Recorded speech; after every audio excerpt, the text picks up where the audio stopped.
Hello! So it's been a minute and I thought I'd do another life update, which is all I'm pretty much gonna be doing on my channel, just FYI if you haven't noticed. Friday feels like things have really changed since I started college. One major accomplishment that's happened in the last couple months is I graduated from college. Wow, 4 years of my life, and that book is closing now. No one really prepared me for this post-grad feeling, this feeling of accomplishment, but also like something blipped by. So yeah, I got a degree, which is rad.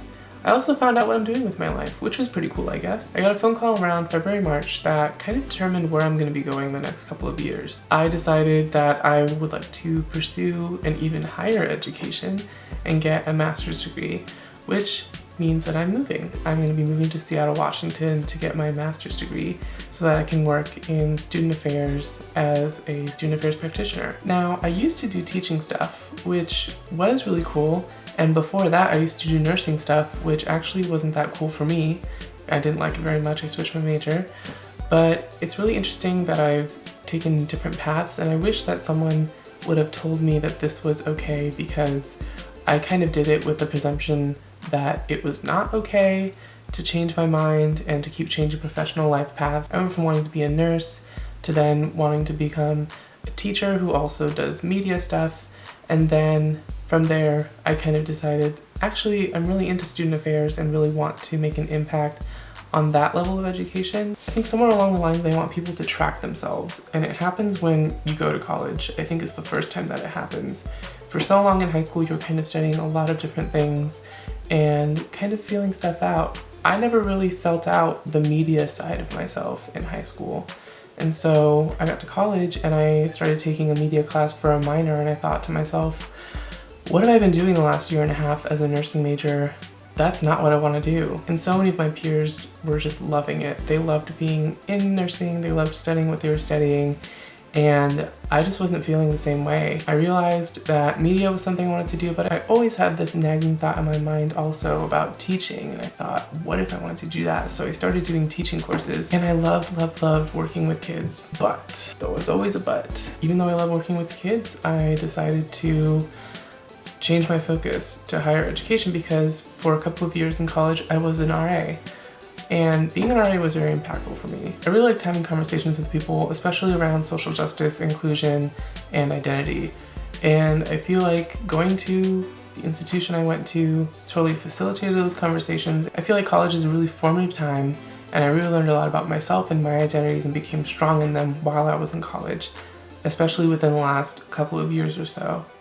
And I want to be a person who helps other people find that for themselves, I guess you could say. To do that, I need to get a master's degree and get some really good experience working with students. I'll be headed off to Seattle in really early August to start training and to start getting ready for the job that I got there, which is why I'm able to go to grad school. Getting the position I got there really made the decision for me. I didn't know if I was going to be doing a job hunt at this point in the summer here in San Francisco, and I've come to slowly realize that I really don't like being here. I love all the people here with all my heart, I really do. All my friends and all the connections I've made here.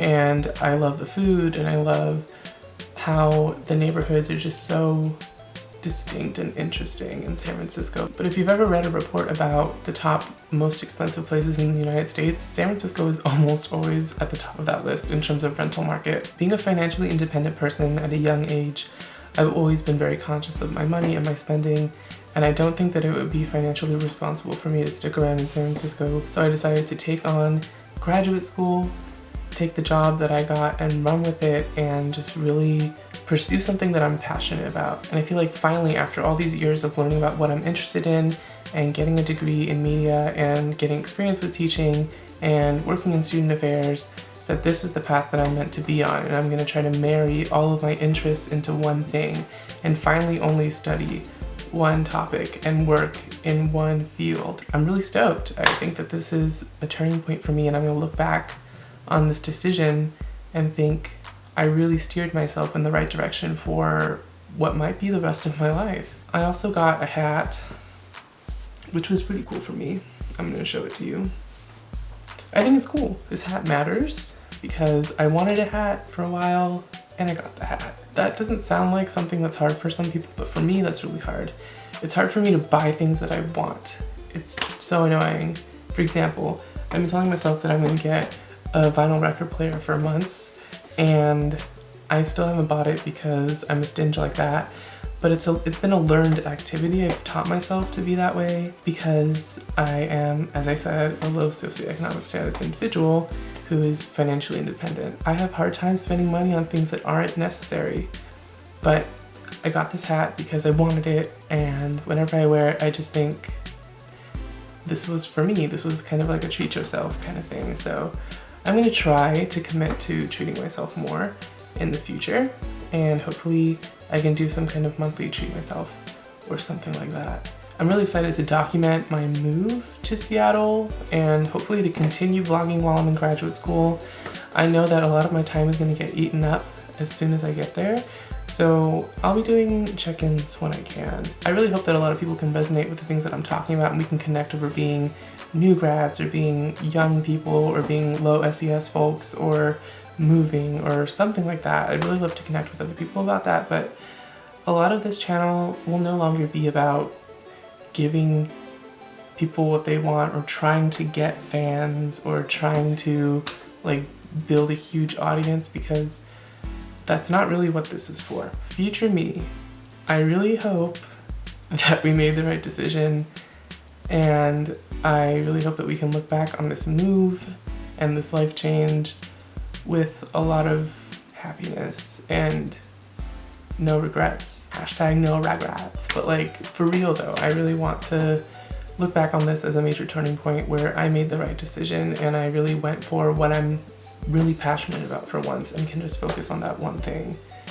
and something I've been looking forward to for a while. Otherwise, you can always find me on social media, especially my blogs. I've been blogging about the whole graduate school process on WordPress actually. Tumblr is more for everyday personal stuff, quick thoughts, and then for WordPress, I'm really using it for graduate school. So if you have any questions or want to look into my graduate school journey, how I got there, how I made it happen for myself, you can go check out my WordPress, which is mattnazario.wordpress.com, and for other bloggy, quick stuff, you can check out mattnazario.tumblr.com. Basically, any social media outlet, I'm on it. Let's be real, I'm probably going to be using my other social media stuff a lot more frequently than I use my YouTube. Remember when I did YouTube once a week? That was cool. It was just kind of contrived and hard, and I don't have the time anymore, honestly, not to make nice videos like I want to, and to really have like something important to say. It's not just to make a video for the sake of making one. I miss all my YouTube friends. I hope you're all well. Let me know how you're doing. Tweet me, text me if you have my number. Let's talk. Let's reconnect. I will see you next time.